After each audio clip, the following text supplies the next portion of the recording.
Inilah selengkapnya, mengubah limbah berbau menjadi energi terbaru. Kata dunia, Indonesia adalah surga Nusantara. Kekayaan alam yang melimpah ruah menjadikan Indonesia sebagai negeri yang kaya. Di sektor perairan, kehutanan, dan alam maupun tambang adalah salah satu hal kecil kekayaan yang dimiliki Indonesia. Bismillahirrahmanirrahim. Assalamualaikum warahmatullahi wabarakatuh. Bagaimana kabar kekayaan alam Indonesia saat ini karena banyak dieksploitasi sebagai sumber energi berbahan bakar fosil? Kebutuhan energi semakin lama semakin meningkat.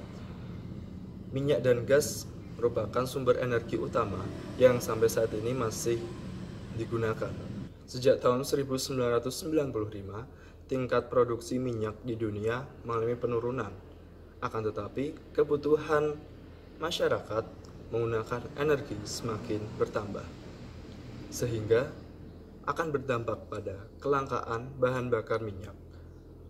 Selain itu, impor BBM dari luar negeri ke Indonesia mengakibatkan devisa negara berkurang dan pembangunan menjadi terhambat. Masalah lain yang ditimbulkan akibat ketidakpedulian masyarakat dalam memanfaatkan alam Indonesia adalah membiarkan limbah cair tapioka terbuang begitu saja ke lingkungan masyarakat. Pembuangan limbah cair tapioka akan berdampak pada bau yang tidak sedap sehingga akan mengganggu aktivitas masyarakat. Selain itu, pembuangan limbah cair tapioka ke sungai akan berakibat pada matinya ikan-ikan dan biota-biota sungai lainnya. Dan untuk limbah kubis juga dapat mencemari lingkungan dan aktivitas masyarakat. Akan tetapi, sisi positifnya, limbah cair kubis mudah terurai oleh mikroba dan rasio karbon dan nitrogennya sangatlah tinggi. Limbah cair tapioka juga dapat ditambahkan untuk menambahkan nilai karbon sehingga sangat cocok untuk dijadikan bahan baku pembuatan energi terbarukan. Maka untuk menjawab permasalahan mengenai energi di atas, 3 inovator muda dari Universitas Diponegoro, yaitu saya sendiri Andi Irawan dan rekan saya Neryas Sondang Sihotang dan Sri Wahyuni, membuat sebuah solusi, yaitu pemanfaatan limbah kubis dan limbah cair tapioka sebagai bahan baku alternatif pembuatan biogas. Di mana tujuannya yang pertama adalah mengkaji pengaruh jenis mikroba terhadap volume biogas yang dihasilkan, yang kedua adalah mengkaji pengaruh jenis mikroba terhadap volume biogas yang dihasilkan.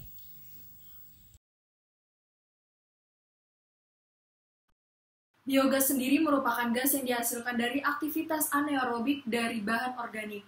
Contohnya adalah kotoran hewan dan manusia, limbah rumah tangga, dan sampah biodegradable.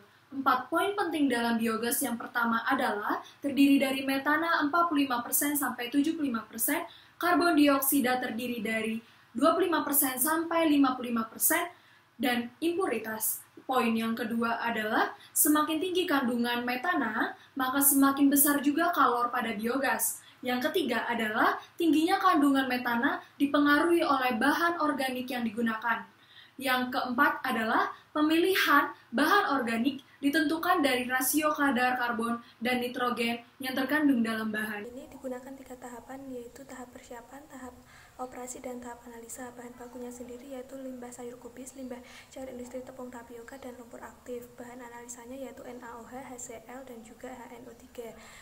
Alatnya yaitu biodigester, statif dan klem, dan juga pH meter. Selanjutnya proses yang pertama yaitu persiapan. Kita mempersiapkan limbah sayur kubis dan juga limbah cair industri tepung tapioka dan lumpur aktif. Kemudian ketiganya disaring dengan menggunakan ayakan 200 mesh dan kemudian dianalisa uji TSS dan VSS. Selanjutnya masuk ke dalam tahap operasi, yaitu kita mencampurkan bahan tersebut ketika bahan tersebut masing-masing ke dalam rasio karbon dan nitrogen sesuai dengan variabel, kemudian ditambahkan mikroferumen. Selanjutnya dianalisa uji netralisasi pH dan analisa COD, nitrogen, dan fosfor. Selanjutnya dilakukan campuran tersebut disimpan di dalam tabung anaerobic digestion dan kemudian dianalisa. Dalam tahap analisa ini kita mengambil volume biogas yang dihasilkan dan mengukurnya berapa volumenya tersebut dalam setiap hari. Kemudian kita bikin grafik untuk melakukan analisa, yaitu grafik hubungan antara volume biogas yang dihasilkan terhadap waktu dengan variasi variabel.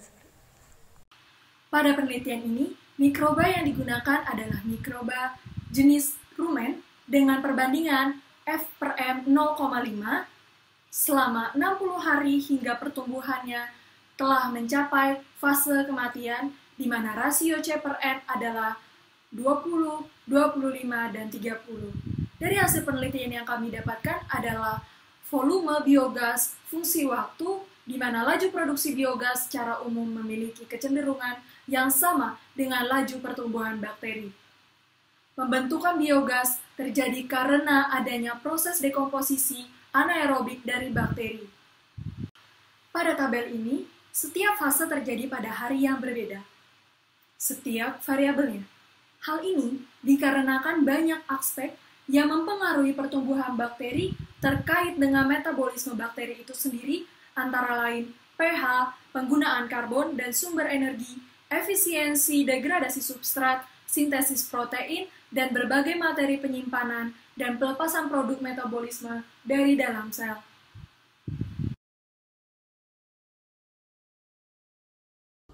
Untuk selanjutnya saya akan menjelaskan laju produksi biogas fungsi waktu terhadap berbagai macam mikroorganisme. Penelitian menggunakan 3 jenis lumpur aktif. Yang pertama adalah lumpur aktif dari limbah jar tapioka, lumpur aktif dari limbah kubis, dan lumpur aktif dari rumen sapi. Dengan dikasihkan pretreatment FM 0,5 dan rasio C/N-nya adalah 25 dan dimasukkan ke dalam tabung digester. Setelah itu, hasil penelitiannya didapatkan bahwa pada tahap awal pertumbuhan mikroorganisme sangatlah lambat. Hal tersebut dikarenakan mikroorganisme tumbuh pada fase adaptasi. Selanjutnya, mikroorganisme tumbuh sangat cepat dan terbilang fluktuatif. Hal tersebut karena adanya fase exponential growth phase. Selanjutnya, pertumbuhan mikroorganisme cenderung stabil dan tidak ada pertumbuhan sama sekali, dikarenakan pada fase ini mikroorganisme berada pada fase stationary phase. Kemudian memasuki hari terakhir, produksi biogas cenderung menurun. Hal tersebut dikarenakan mikroorganisme berada pada fase mati atau pada fase dead phase.